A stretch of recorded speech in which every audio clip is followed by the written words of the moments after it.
আসসালামু আলাইকুম রহমতুল্লাহ। সুপ্রিয় দর্শক, ভোটের কিছুদিন আগে আমিরা জামাতের টুইটার অ্যাকাউন্ট হ্যাক করে সেখান থেকে একটা পোস্ট দেওয়া হয়েছিল।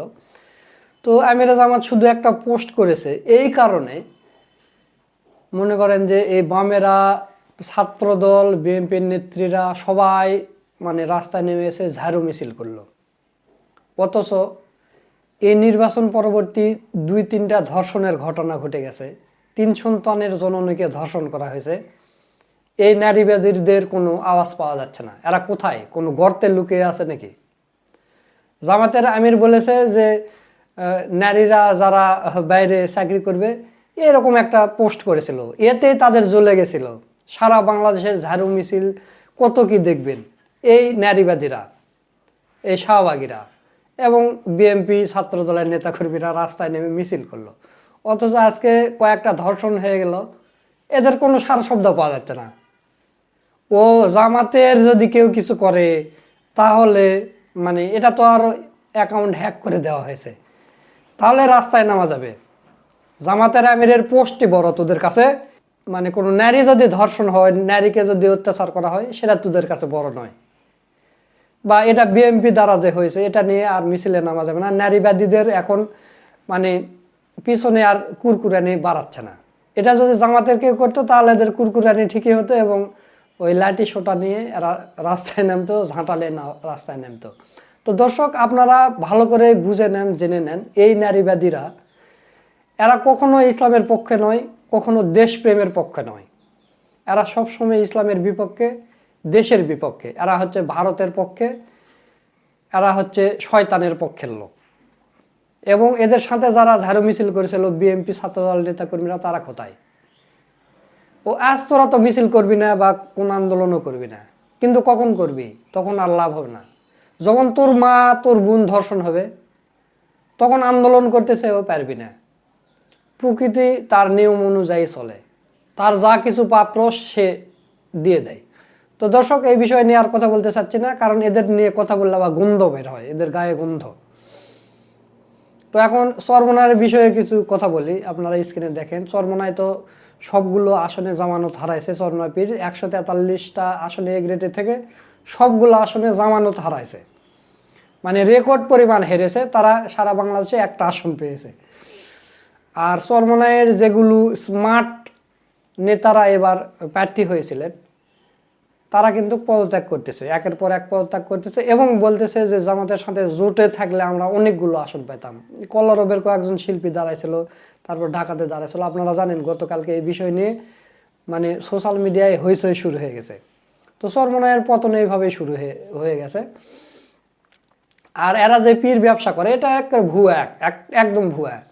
কিভাবে ভুয়া? আপনাদের একটা জিনিস দেখায়। এক ভাই ফেসবুকে পোস্ট করছে, আমি এটা হুবহু আপনাদের সামনে তুলে ধরতেছি, যে মৌতে মালাক আজাইলের কাছ থেকে রু ছিনে আনতে পারে। আপনারা ভেদে মারফেতের একটা অংশ পড়েননি, যে একটা ছেলে, তার বাবা মা মারা গেছে, সে একটা গরুর দুধ দহন করে জীবনযাপন করতেছিল, সেও মারা গেছে। তখন বলছে যে আল্লাহর আন্দাজ নাই, এরকম একটা ছেলে মেরে ফেল দিল কেন? তখন ওই পীর কি করলো? ওই পীর আল্লাহর কাছে যায় রু ছিনে নিয়ে আসলো, আল্লাহর কাছ থেকে রু ছিনে আনে। তো সেটা এখানে লেগেছে যে মৌতে মালাক আজরাইলের কাছ থেকে রু ছিনে আনতে পারে, বাঘ ও সাপ তার কথা শুনে ভয় পায়। আবার কিছুদিন আগে আপনার পীরের ওয়াজ শোনেননি, ডাক দিয়া কয় গরু এদিকে আও, গরু সঙ্গে সঙ্গে রশি ছিঁড়ায় ছুইটায় আসে।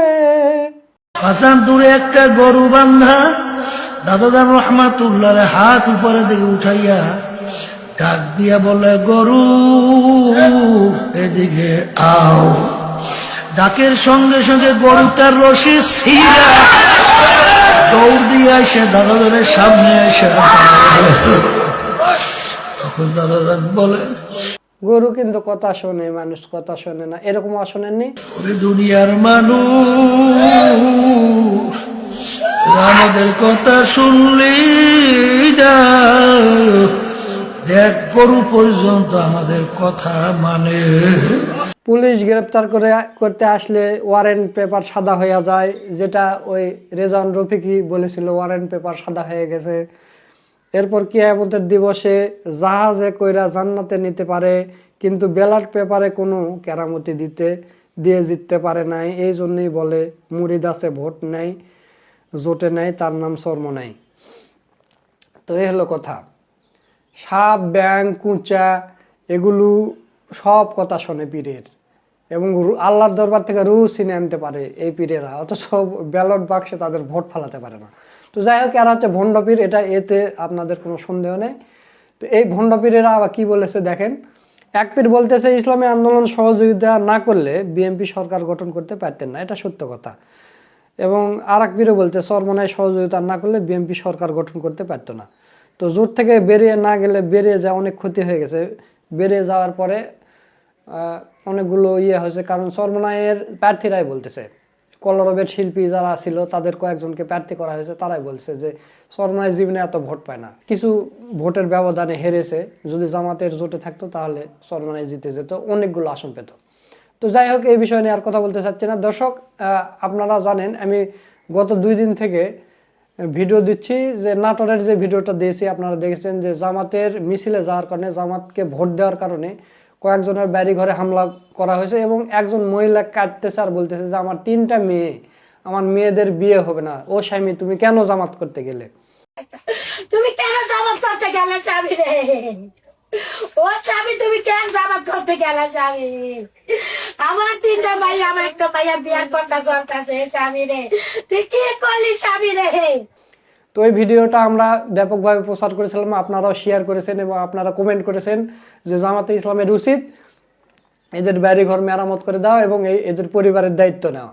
তো দর্শক, আপনাদের ভয়েস জামাত পর্যন্ত পৌঁছেছে এবং ওখানকার জামাতে ইসলামীরা এই ব্যবস্থা নিয়েছে। চলুন আমরা ভিডিওটা দেখি।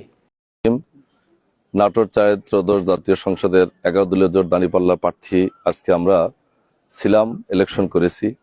গুরুদাসপুর বড়াই গ্রামের জনগণের সার্বিকভাবে প্রত্যক্ষ ভোটে আমি 1,35,000 ভোটের অধিকারী হয়ে যদিও পরাজিত, আজকে বিজিত আমাদের ধানের শীষের প্রার্থীর কর্মী বাহিনীর দ্বারা আমার দাঁড়িপাল্লা প্রতীকে ভোট দেওয়ার অপরাধে যে বাড়িগুলো ভাঙচুর হয়েছে, ধানাইদার আমাদের সানোয়ার ভাই সহ, সোবান ভাই এবং ইব্রাহিম ভাই সহ মোট 11টি বাড়ি ভাঙচুর হয়েছে। যে তাণ্ডব হয়েছে, যে ধ্বংসলীলা হয়েছে, এটা সচক্ষে দেখলাম।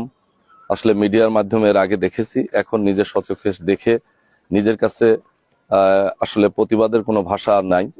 সেই জায়গা থেকে সান্ত্বনা দেওয়ারও কোনো কথা নেই, কোনো ভাষা নেই। আমি আমার উপজেলা সেক্রেটারি আবু বকর সিদ্দিক ভাই সহ, আমাদের ইউনিয়নের নগর ইউনিয়নের সহকারী সেক্রেটারি মুজাম্মেল ভাই সহ, আমরা জামাত ইসলামের নেতৃবৃন্দ অনেকে আমরা এখানে আসছি।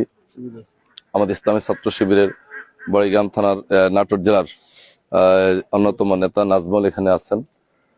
আমরা আজকে মৌলিকভাবে নগরের যে 11টি বাড়ি এবং একটা দোকান ভাঙচুর হয়েছে, নিঃসন্দেহে এটা দুঃখজনক।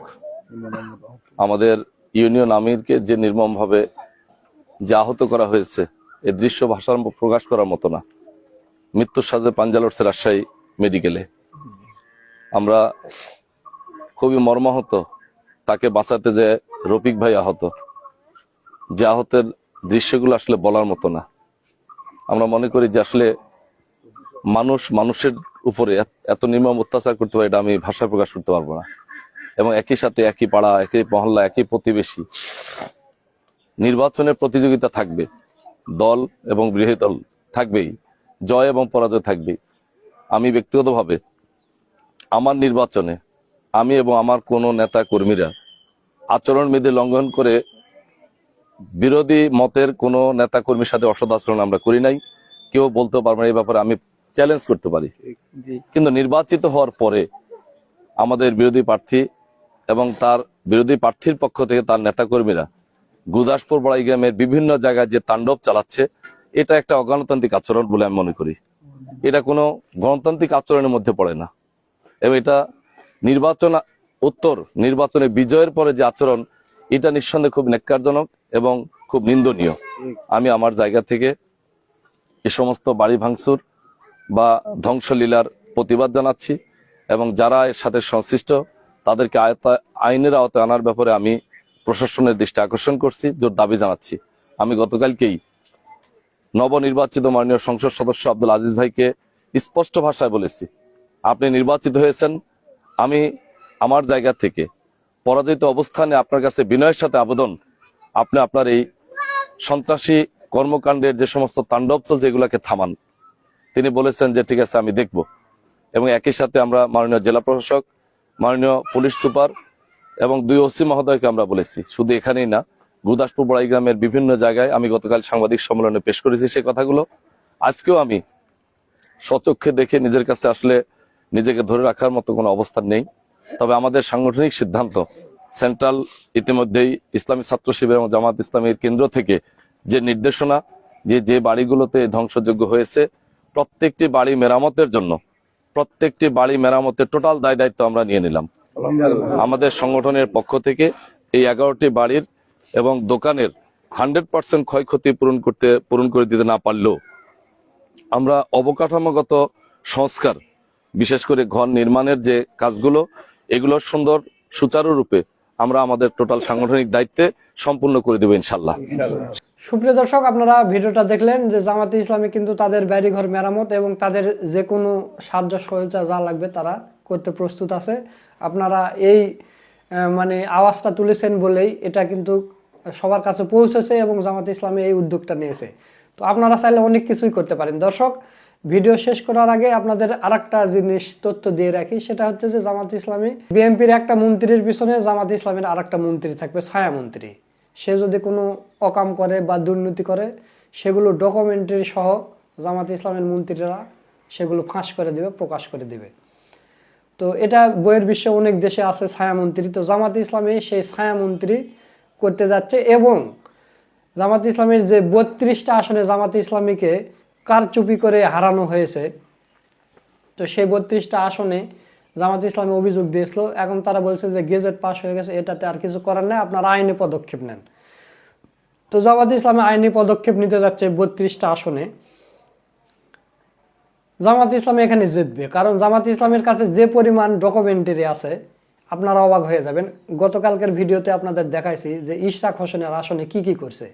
এগুলো যদি আদালতে শো করা যায় তাহলে কিন্তু ইশরাক হোসেনের প্রার্থিতা থাকবে না। এবং আরেকটা জিনিস আপনাদের জানিয়ে রাখি, সেটা হলো এবারের নির্বাচনে কিন্তু 2টা করে ব্যালট পেপার দেওয়া হয়েছে, একটা গণভোটের আর একটা হচ্ছে পোস্টারের, মানে ব্যালটের প্রতীকের ভোট। তো এরা যখন এই বিষয় নিয়ে কারচুপি করেছে, এরা যখন কেলেঙ্কারি করছে, ইঞ্জিনিয়ারিং করছে, শুধু একটা ওই ব্যালটের পোস্টাল নিয়ে এরা কারচুপি করছে। প্রত্যেকটা মানুষকে 2টা করে ব্যালট দেওয়া হয়েছে।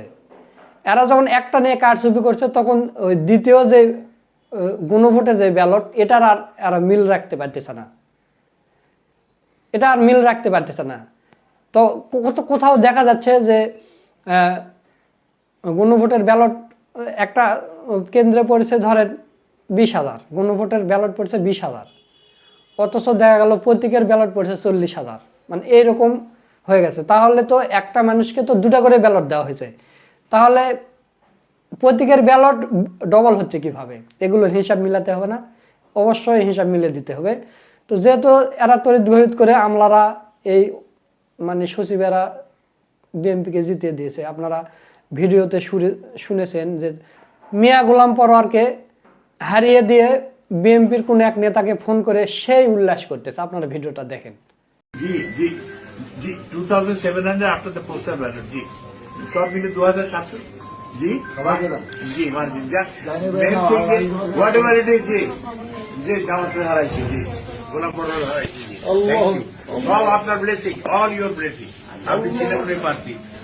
আলহামদুলিল্লাহ জি জি থ্যাংক ইউ